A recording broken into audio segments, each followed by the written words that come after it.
Bonjour à tous, Franck Muller. Eh bien, écoutez, nous sommes lundi 28 septembre. Je rentre du travail, sous la pluie. J'ai eu des tas d'informations. Bon, je vais vous parler d'une tribune qui réunit 270 scientifiques, mais dont personne ne parle, qui conteste les positions du gouvernement, bien entendu, avec professeur Perron, professeur Toussaint. Alors, avant toute chose, déjà, les chiffres du professeur Toussaint, c'est quand même important de savoir. Il y a une dizaine de jours, donc l'autre vendredi, on avait 123 morts. Mardi, il y a presque une semaine, 78. Jeudi dernier, 53 décès. Et dimanche, hier, 27 décès et 0 décès en Outre-mer. Hein. On sait qu'il y avait un souci en Guadeloupe. Voilà. Donc pour vous dire, comme la courbe, elle est comme ça, alors que le gouvernement vous fait croire qu'elle est exponentielle. Voilà, ça c'est des chiffres des décès. Parce qu'on peut dire beaucoup de choses, mais ce qui compte, c'est quand même les décès. Hein. Je vous rappelle qu'il y a quand même à peu près 1800 décès par jour, dont plusieurs centaines de personnes qui meurent du cancer, je crois une soixantaine qui meurent d'accidents domestiques, hein, en tombant de l'échelle chez soi ou du toit, en bricolant. Hein, et il y a plus de morts de suicides que de morts du Covid. On est d'accord? Voilà, c'est tout. Hein. Et alors, les cancers, c'est pas pour autant que l'on interdit le tabac, hein, ou l'alcool éventuellement. Vous voyez, ça rapporte à l'État. Hein. Voilà, alors ça c'est une chose. Deuxièmement, donc ce matin sur Europe 1, je vais vous mettre les 30 secondes de l'image, vous allez vous faire une idée. Ce que nous dit donc Roxana Maracineanu, ministre déléguée au sport sur Europe 1 ce matin. Les décisions aujourd'hui ne sont pas prises en fonction d'une réalité qui serait celle de la circulation du virus, mais pour dire qu'il faut continuer à être discipliné comme vous l'êtes. Voilà. Hein. Donc, j'ai également entendu le professeur Toussaint qui dit à partir du moment où un gouvernement annonce et assume ne plus gouverner sur la réalité des choses, alors nous ne sommes plus dans une politique fondée sur des preuves, mais en fin de compte, on est dans une espèce de dictature où on souhaite mettre une muselière aux gens. Hein. Voilà. Écoutez, voilà, vous avez les éléments, et donc je vais repartir sur cette tribune. On parlera de Florence Parly et les militaires à Wuhan, et puis voilà, et puis de la mer d'Aix-en-Provence aussi, parce que quand vous avez 5 malades en réanimation pour toute la ville d'Aix-en-Provence, vous étonnez qu'on vous oblige à fermer tous les bars et tous les restaurants. Sur ce, je vous laisse regarder la petite vidéo de la ministre, et puis je reviens de suite. Voilà. A tout de suite. Merci. 30 secondes. Hein. Merci. Millions de passages dans les salles de sport pour 207 cas avérés. 207 cas. Les décisions aujourd'hui ne sont pas prises en fonction d'une réalité qui serait celle de la circulation du virus, puisqu'on ne sait pas comment le virus se transmet clairement aujourd'hui. Les décisions qui ont été prises, c'est pour dire, dans votre vie personnelle et de loisirs, il faut continuer à être discipliné comme vous l'êtes lorsque vous avez la pression sociale de la vie en collectivité au travail, dans les transports ou dans la rue. Il faut que dans notre vie sociale, à tous, eh bien, on continue à faire attention parce que pour éviter un deuxième confinement total. Alors, oui. Merci. Donc je viens à cette fameuse tribune, hein, 270 chercheurs universitaires, professionnels de santé ont apposé leur nom à une tribune critiquant la politique du gouvernement en matière de réponse à la crise sanitaire liée au coronavirus. Hein, ce texte a été publié dimanche 27 septembre. Les signataires, donc hier, jugent la stratégie adoptée, dictée par la peur et empêche, selon eux, une interprétation réfléchie des statistiques tout en favorisant le catastrophisme. Voilà. Il est urgent de changer de stratégie sanitaire face à la Covid-19, nous disent-ils. Ils fustigent aussi des décisions administratives disproportionnées, souvent inutiles, voire contre-productives, qui sont néanmoins présentées comme fondées scientifiquement sur l'analyse de l'épidémie. Voilà. Cette prétention est contestable. Selon eux, la peur motive les mesures du ministre de la Santé et pousse à mal interpréter les données disponibles. Nous sommes en pleine dérive autoritariste, nous disent-ils. Hein. Ce sont des théories catastrophistes et d'aberrations épidémiologiques. La perspective d'une deuxième vague d'une gravité de celle de mars et avril dernier, voilà. L'utilisation d'hypothèses non vérifiées dans les réflexions est à l'origine du décalage, expliquent les signataires. Alors, parmi eux, évidemment, Laurent Toubiana, chercheur épidémiologiste à l'INSERM, Jean-François Toussaint, on en a déjà parlé, professeur de physiologie à l'Université de Paris, le sociologue directeur de recherche au CNRS, Laurent Muchelli, voilà, ils regrettent tous l'absence d'une communication honnête et le manque d'intérêt pour les chiffres de la mortalité qu'ils considèrent comme un indice fondamental. Les experts craignent une future surmortalité chez les malades d'autres pathologies, les cancéreux. On annule les hospitalisations, d'autres gens qui ont des problèmes de santé, on leur dit restez chez vous, priorité au Covid. Pour parfois des malades qui sont moins malades que les personnes cancéreuses ou qui ont d'autres pathologies. Voilà. L'Institut national de la statistique et des études économiques, l'INSEE, a indiqué le 18 septembre que depuis le 1er mai, on ne constate plus en France d'excédent de mortalité par rapport à 2019. Voilà pourquoi les scientifiques soutenant cette tribune demandent aux autorités sanitaires d'arrêter l'escalade, d'accepter de remettre à plat nos connaissances scientifiques et médicales pour redéfinir démocratiquement une stratégie sanitaire actuellement en pleine dérive autoritariste. C'est-à-dire que si vous comptez le surplus de mortalité, il est lissé et en fin de compte, vous n'avez plus, étant donné parmi les morts du Covid, vous avez notamment, précédemment, vous aviez 8000 morts de la grippe saisonnière, j'en ai toujours parlé. Il n'y en a plus. Donc évidemment, si vous retranchez les morts de la grippe saisonnière, etc., pour eux, il n'y a pas d'excédent de mortalité. Moi, j'avais vu une autre étude qui est de l'Institut de la démographie, où on disait qu'il y avait un décalage de peut-être 10 000 personnes de plus. Vous voyez, bon, mais en aucun cas 30 000. Tous ceux qui sont morts ont des comorbidités, ce sont des personnes qui étaient souvent fatiguées, des personnes très âgées, qui avaient des problèmes je vous l'ai déjà dit, d'obésité, aux poumons, des problèmes cardiaques et tout. Ça les a un peu précipités, mais c'est des gens qui étaient quand même qui avaient déjà fait un pas à quelques semaines près vers la mort. Ça n'empêche pas qu'il y a des personnes très jeunes. J'ai demandé un cas dans l'Isère, 46 ans je crois, un fondateur d'une radio libre, comme on dit, qui est décédé, voilà, et assez brutalement. Donc, mais attention quand même. Ce que je veux dire, c'est par rapport à ce qu'on nous dit, c'est complètement faux. Et donc cette tribune n'est absolument pas mise en évidence dans les médias. J'ai trouvé sur MSN, je la publie sur ma page.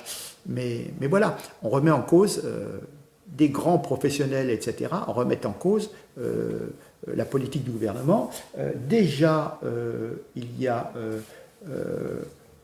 Déjà le 10 septembre, il y avait une tribune dans le Parisien, déjà 35 chercheurs et une médecin universitaire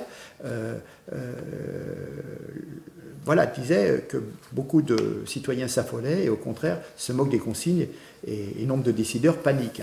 Alors moi ce matin, tiens, ça me fait penser, ce matin, je vais faire une prise de sang parce que moi j'ai un traitement pour la thyroïde depuis une trentaine d'années. Donc j'ai un dosage pour ma thyroïde, voilà, j'ai oublié de l'enlever, vous voyez, bon, voilà. Et je discute avec la laborantine, je dis alors ça va, la vague des gens qui viennent se faire tester pour le Covid et tout.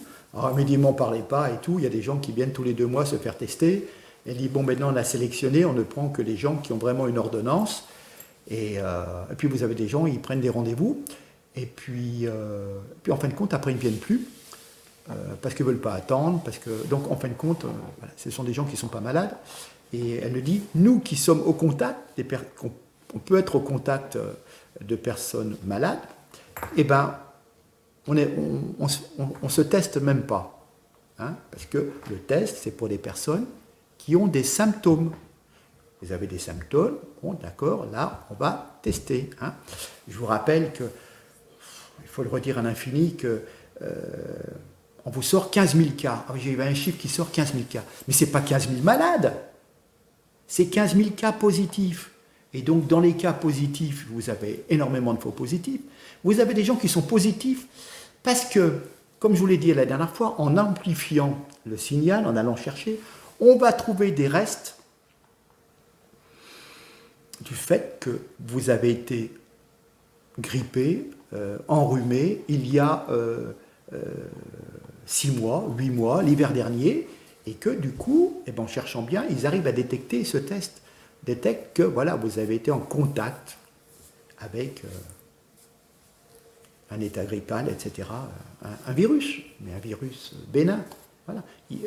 Le test ne fait pas la différence. Après, s'il y a des symptômes et qu'on peut analyser les symptômes, oui, mais si vous n'êtes pas malade, il va détecter un truc que vous aviez il y a quelques mois. C'est ce que je m'efforce à dire, mais bon, voilà. Donc, ça c'est une chose. Je vais vous parler aussi d'un prix Nobel, Michael Levitz, qui déjà l'été dernier, c'était un lauréat du prix Nobel de chimie et biophysicien de Stanford, qui dans une interview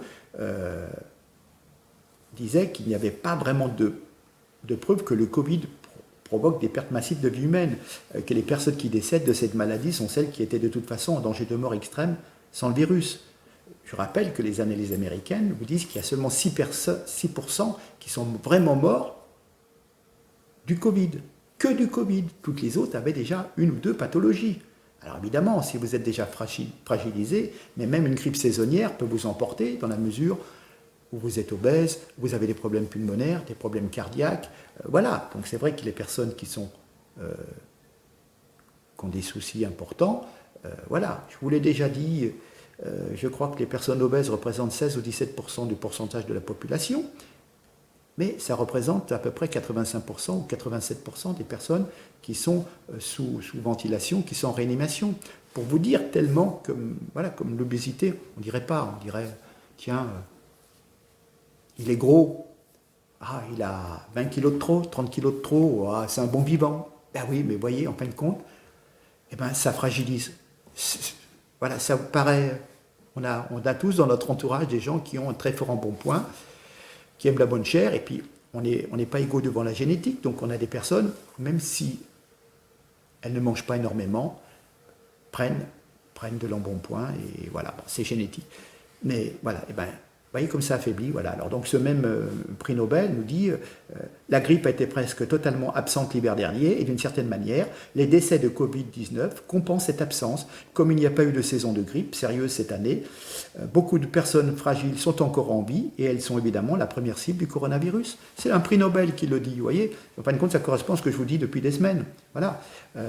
Il va être très intéressant de revenir sur ces 6 mois dans un an et nous nous demanderons probablement comment nous avons pu être dupés à ce point, parce qu'il y a eu beaucoup de reportages très très irresponsables, même dans les journaux dits de haute qualité comme le New York Times. La question clé sera quel est le nombre total de décès dans le monde au cours de cette période? Est-il sensiblement plus élevé que celui des années précédentes? Je ne le sais pas, mais je ne serais pas surpris si l'excès est très faible. Voilà. Il n'est pas évident qu'un confinement total soit nécessaire ou même souhaitable. Voilà. On cause d'énormes dommages psychologiques aux enfants. Voilà.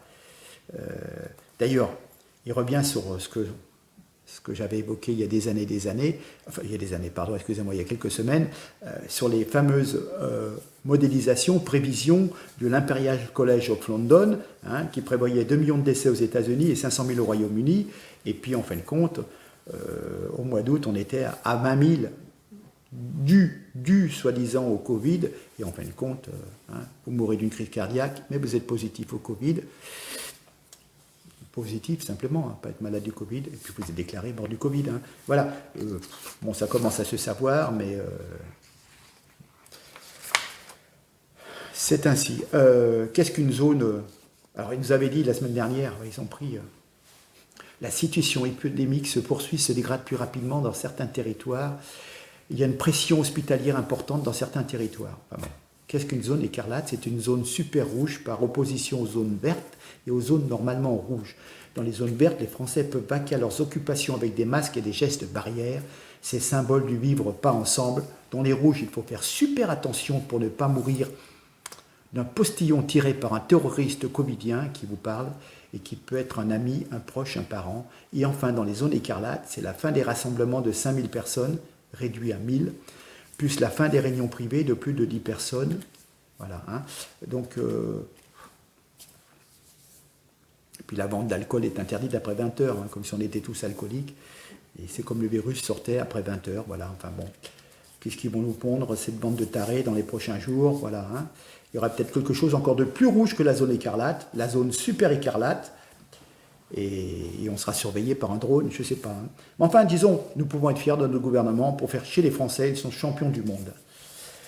Voilà. Je voudrais revenir simplement, pour vous dire, à titre d'anecdote, la maire que je ne connais pas, la maire d'Aix-en-Provence, Marie Joissan, lorsque sont tombées les annonces gouvernementales, elle nous dit « c'est une catastrophe, je saute sur place, je suis dans une colère monstre ». Pour qui ces mesures sont complètement disproportionnées. Elle nous disait, à Aix-en-Provence, qui est quand même une très très grande ville, nous avons 5 malades en réanimation, 10 personnes hospitalisées dans toute la ville. Hein, je n'ai jamais vu ça, ça va trop loin. Le rôle est de protéger, de prévenir, voire de sanctionner, mais pas d'instaurer un climat anxiogène comme cela. Les gens ne vont plus vouloir mettre leurs enfants à l'école. Les commerçants vont faire faillite. Donc, elle nous dit, la maire d'Aix-en-Provence, je considère que le gouvernement est directement responsable de la grave crise économique qui s'annonce et je n'ai pas envie qu'on ruine ma ville et mes commerçants. Et puis on va revenir sur un très très gros mensonge. Vous vous souvenez de l'histoire des militaires de la base de Creil dans l'Oise où il y avait eu le début du Covid, qui accompagnait le premier vol de rapatriés français de Wuhan. Ils étaient arrivés en France le 31 janvier. Et donc, auditionnés par la commission d'enquête sénatoriale sur la gestion de l'épidémie, mardi 22 septembre, la ministre des Armées, Florence Parly, a reconnu avoir fait une déclaration erronée. Donc elle a reconnu d'avoir menti à l'époque. Contrairement à ce qu'elle a affirmé, ces soldats n'ont pas été testés à leur retour.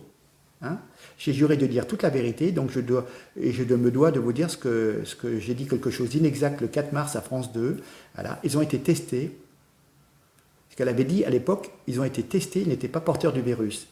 C'est un raccourci, dit-elle. Non, c'est un gros mensonge. Ce qui s'est passé, c'est que les équipages ont été soumis à un protocole sanitaire extrêmement strict, mais qui, en effet, ne comprenait pas à l'époque de test.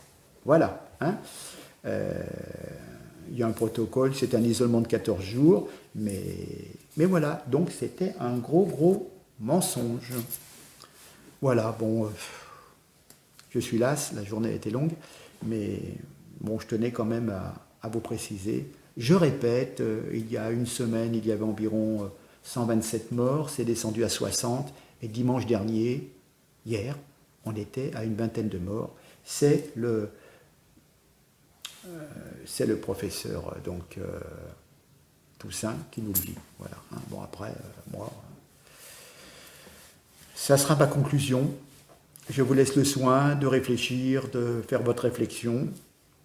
Soyez prudents quand même, bien sûr, parce qu'on ne peut pas être à l'abri, mais ça représente 0,000 sur 66 millions d'habitants. Réfléchissez. Ce n'est pas une pandémie. Une pandémie, il y aurait beaucoup de morts. On verrait des cadavres dans les rues. Voilà.